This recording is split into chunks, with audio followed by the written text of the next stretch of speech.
Добрый день, уважаемые читатели и зрители «Кактус Медиа». Мы вновь в прямом эфире. 30 марта у нас на календаре, 11 часов утра. И говорим мы сегодня о важных и приятных вещах для каждого кыргызстанца, который и не только в этой истории может принять участие каждый, кто хочет. А говорим мы сегодня о всем известной лотерее от государства, Государственной налоговой службы «Требуй чек, выиграй приз».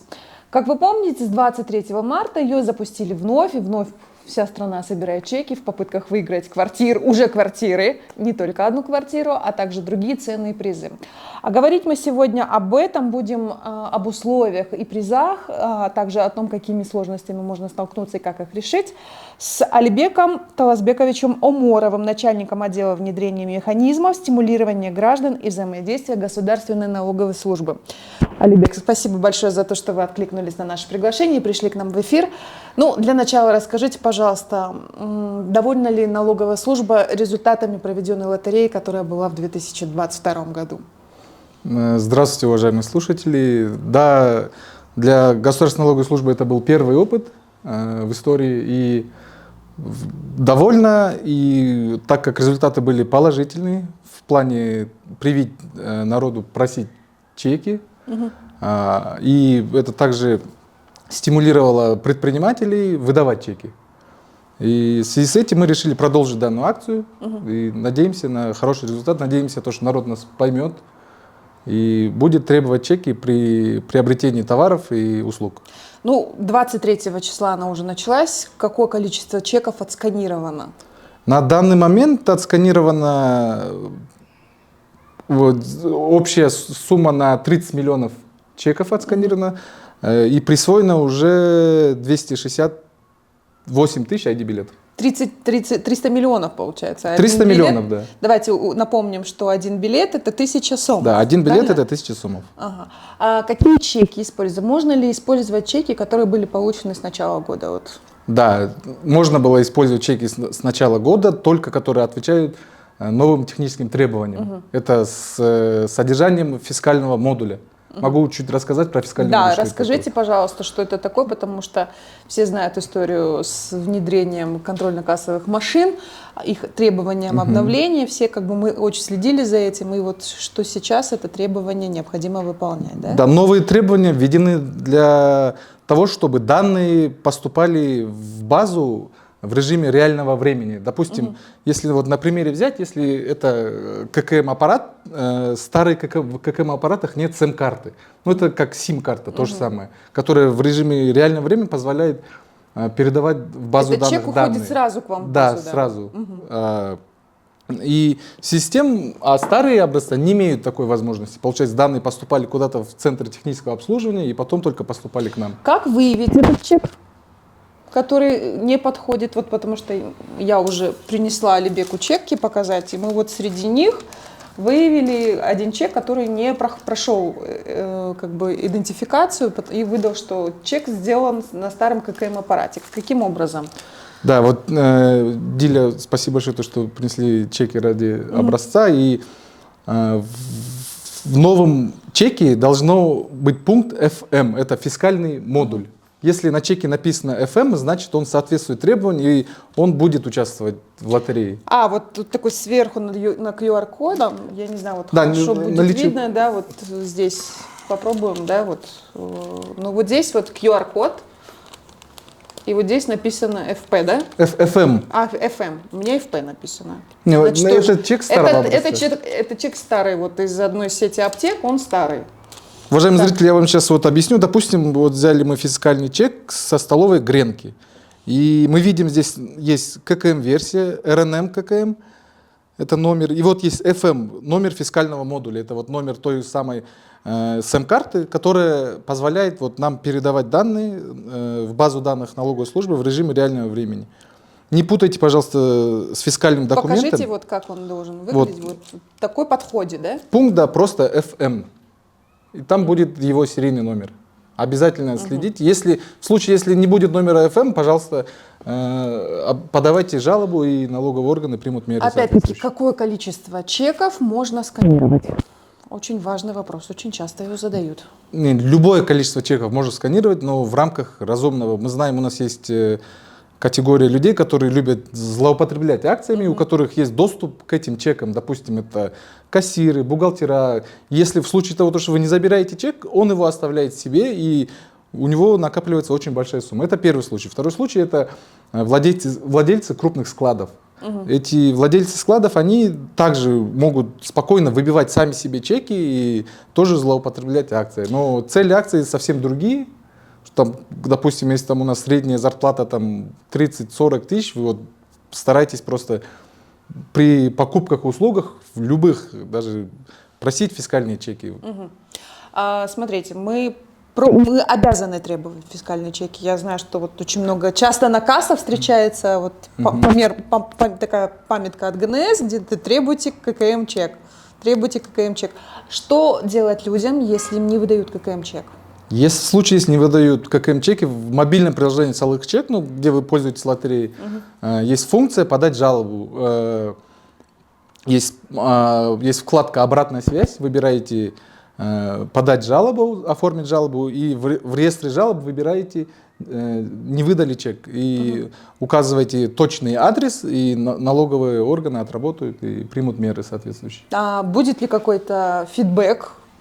Свяжутся, что теперь можно переходить и требовать чек? Да, уведомлением придет то, что как бы ваша жалоба была отработана и были приняты соответствующие санкции. А как быть, если вот чек дали, но вот он оказался старым? Вот как быть? Возвращаться? То есть покупка совершена, вот она есть, человек хочет поучаствовать в лотерее, как быть? Вот прийти требовать новый чек, как быть в этой ситуации? Нет, вам тоже нужно подать жалобу, указать то, что данный чек старых технических требований, но мы как бы не можем предпринимателей заставить силой поменять контрольную кассу машин. Может, у них на этот момент нету денег или какие-то другие обстоятельства. Но планомерно, там, в принципе, немного касс осталось, планомерно уже в течение там, месяца-двух уже все кассы перейдут на по новым техническим требованиям. Вы также можете задавать вопросы представителю Государственной налоговой службы по всем интересующим темам о лотерее. А у меня такой вопрос. В прошлый раз многие участники были исключены, потому что они злоупотребляли. В этот раз они допущены к участию, или эта чистка будет происходить в процессе, вот, о которых вы говорили, владельцы складов, бухгалтера и прочее? Согласно условиям лотереи, у нас есть система рисков, которая как бы нам предоставляется в виде отчетов, и мы их анализируем. Смотрим, откуда поступил чек, какое количество чеков. В принципе, если там кто-то на миллион за неделю чек отсканирует, ну, это, наверное... У вас будут вопросы? У нас будут вопросы, да. И вы каждого участника вы так мониторите? Не каждого участника, который попадает в зону риска. То есть есть такое. А в этом году одно из нововведений то, что принимают участие в розыгрыше лотереи не только граждане Кыргызстана, но и иностранцы, которые зарегистрировались. Какие у них условия розыгрыша и почему было принято такое решение?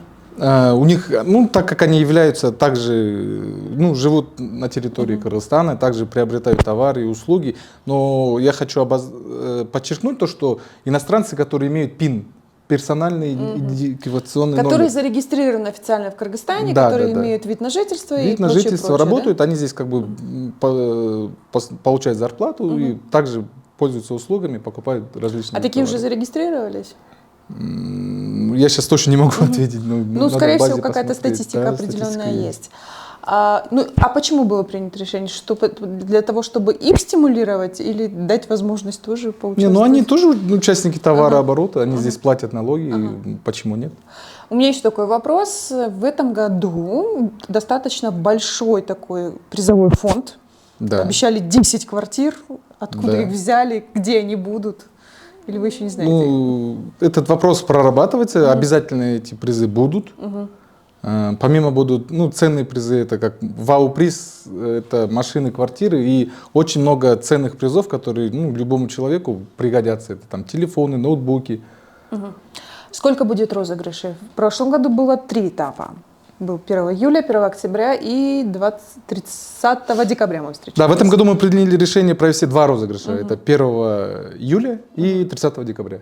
Они также будут в прямом эфире, также будут Также все в разбираться прямом эфире. рандомно? Да, все рандомно. Ага. А будет ли еще какая-то дополнительная проверка людей, которые выиграли приз уже, вот когда вот их рандомная система выбрала, мы знаем имя, фамилию, будет ли их дополнительно проверять? Нет, в случае, если им присвоены билеты, уже проверок не будет. Нет, вы меня, может, неправильно поняли, потому что вот при предыдущих розыгрышах несколько раз было такое, что один и тот же человек выиграл 2 приза, то есть система выбрала его 2 чека. В выдаче одного из них ему отказали, а несколько человек выигрывали призы, им также отказывались, там было неверное гражданство. Как выяснилось, один был из работников налоговой службы, когда он регистрировался, он был еще в резерве, но потом уже начал работать. Была такая история. Будут ли подобные проверки с последующими да, обязательно. победителями? Все призы будут выдаваться согласно условиям лотереи. То есть вот прям сразу получить нельзя будет, вот прийти, вот дайте мне мой телефон там или стиральную машину. Да, ну мы должны будем проверить согласно закону по условиям лотереи, нас тоже контролируют другие органы, и будет большая комиссия, если он по всем условиям лотереи проходит, то мы обязательно выдадим приз. Ну, в Бишкеке достаточно неплохая ситуация с выдачей ККМ-чеков. Люди стали более приучными. А какова ситуация в остальных регионах Кыргызстана? Люди привыкли ли просить чеки при получении услуг?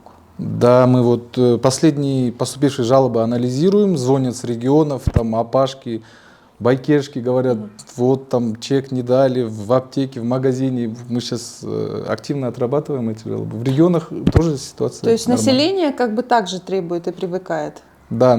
Ага, а как там с обновлением контрольно-кассовых машин? То есть если в Бишкеке они еще не все обновлены, то там, наверное, тоже... Планомерно работаем, честно, потому что предпринимателя заставить потратить там 15-20 тысяч сом на новую контрольную кассовую машину мы тоже не можем сразу. Поэтому мы стараемся, работы проводим, чтобы они накопили эту сумму и приобрели. Но в ближайшее время мы тоже планируем закупить контрольно-кассовую машину Государственной налоговой службы и бесплатно раздать предпринимателям, именно нуждающимся. У меня еще такой вопрос. Вот в прошлом году лично я сталкивалась с тем, что не все чеки ККМ сканировались легко. То есть были, которые не очень хорошая печать, где-то полоса была. А в этом году предусмотрен ли ручной ввод? Да, обязательно предусмотрен ручной ввод. Бывает то, что там краска в принтере чеков там что-то заела, и QR-код некачественно распечатался, и чек не сканируется. Там же есть ручной ввод, вводите данные, РНМ номер, сумму чека, там определенные поля заполняете, и чек то есть будет можно принят. разобраться? Да, обязательно. А сколько вы ожидаете под регистрацией чеков, сумму какая по ним будет?